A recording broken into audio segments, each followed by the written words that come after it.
যে মশার কয়েল নিজে পুড়ে মশাকে শেষ করে দেয়, সেই মশার কয়েল আজ তার উৎপত্তি স্থল ফ্যাক্টরিকেই পুড়ে ধূলিসাৎ করে দিল। মুহূর্তের মধ্যে দাউ দাউ করে আগুন ছড়িয়ে পড়ল সর্বত্রে। ঘটনাটি হচ্ছে গাজীপুর জেলার শ্রীপুর উপজেলার গড়গড়িয়া মাস্টারপাড়ার তুলা গবেষণা কেন্দ্রের পাশে অবস্থিত একটি কয়েল ফ্যাক্টরি। আজ দুপুরে হঠাৎ করে ভয়ঙ্কর বিস্ফোরণে অগ্নিদগ্ধ হয়ে দাউ দাউ করে বিষাক্ত আগুনের লেলিহান শিখা মুহূর্তের মধ্যেই ছড়িয়ে পড়ে সর্বত্রে। পরিস্থিতি একেবারেই নিয়ন্ত্রণের বাইরে। ফায়ার সার্ভিস আসার পূর্বেই এভাবে বিষাক্ত আগুনের লেলিহান শিখা ছড়িয়ে পড়ে সর্বত্রে।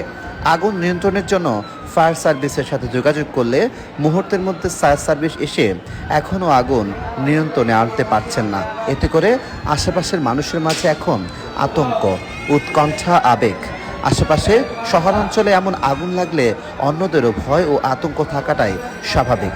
সবশেষে কেন আগুন লাগলো আর এই আগুনে কি পরিমাণ ক্ষয়ক্ষতি হয়েছে তা এখনও নিশ্চিত বলা যাচ্ছে না।